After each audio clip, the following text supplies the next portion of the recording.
বন্ধুরা, আজ আমি ভারতীয়দের মৌলিক ঐক্য নিয়ে বা ভারতীয়দের মধ্যে বৈচিত্র্যের মধ্যে যে একতা বিদ্যমান সেটা নিয়ে আলোচনা করব। তাহলে চলো শুরু করি। প্রকৃতির লীলা নিকেতন এই ভারত ভূমি, অপূর্ব বৈচিত্র্যের মধ্যে গড়ে উঠেছে এই দেশ। এমন দেশটি কোথাও খুঁজে পাবে না কো তুমি।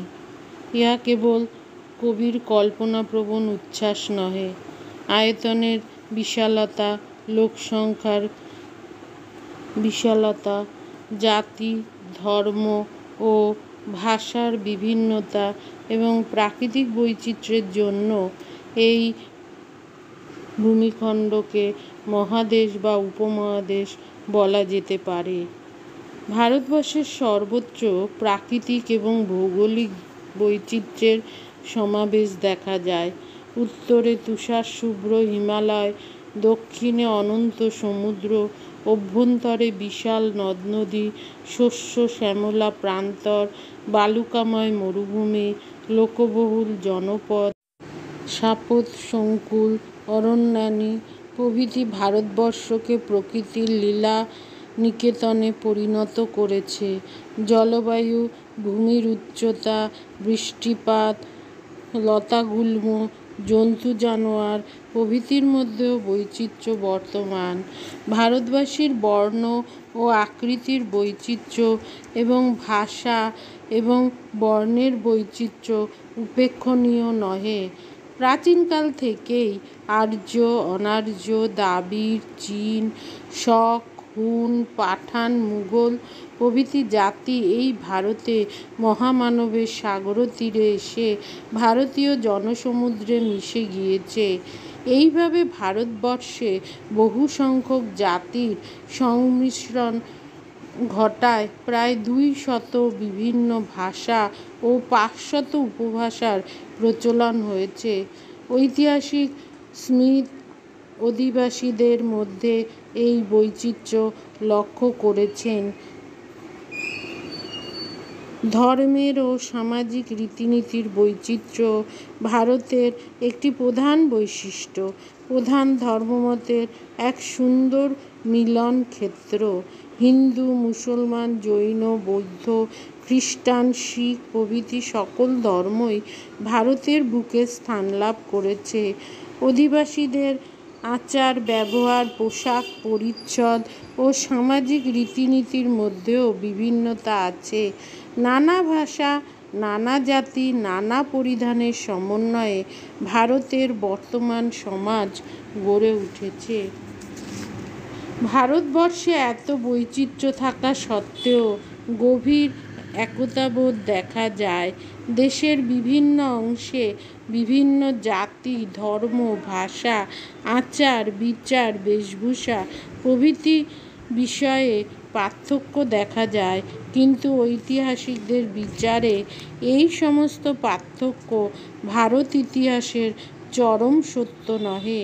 এই বৈচিত্র্য বিভিন্নতা সত্ত্বেও সুদূর অতীত থেকে অসংখ্য পরিবর্তন, উত্থান ও পতনের মধ্য দিয়ে এক মিলন ও ঐক্যের ধারা গড়ে উঠেছে। ইহাই ভারতবর্ষ ইতিহাসের মৌল সত্য। তাই মহাভারতের যুগ অবধি ভারতবর্ষ নামের ব্যবহার এবং ভারতবর্ষকে ভারত সন্ততি নামে অভিহিত করার মধ্যে ভারতের ভৌগোলিক একত্ব প্রমাণিত হয়।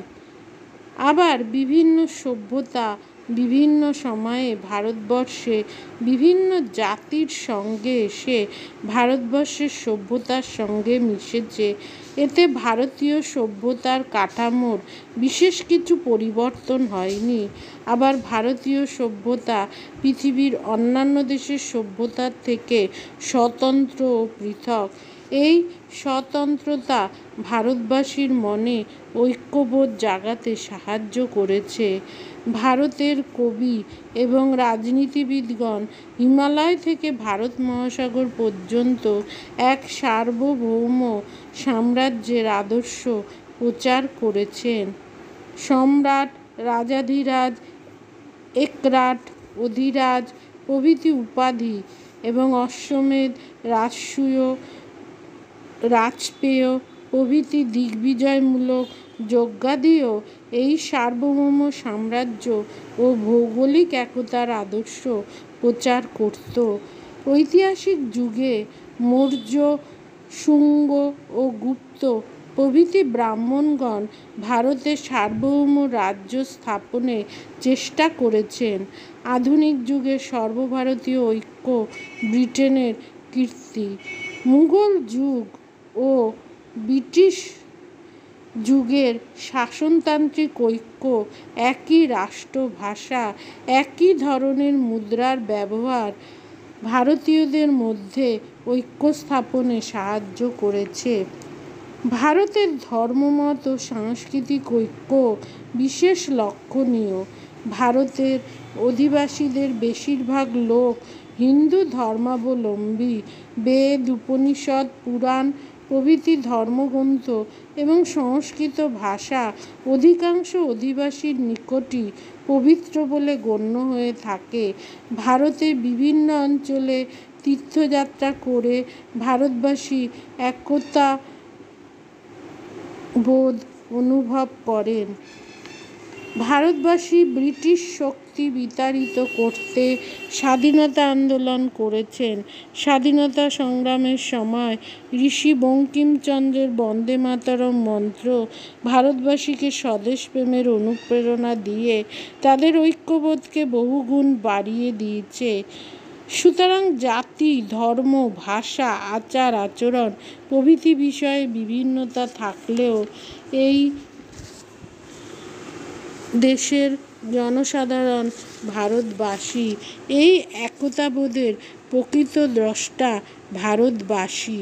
এই ভারতবাসীর অন্তরের একতা ভৌগোলিক বা রাজনৈতিক একতার উপর নির্ভরশীল নহে। আজ আসি।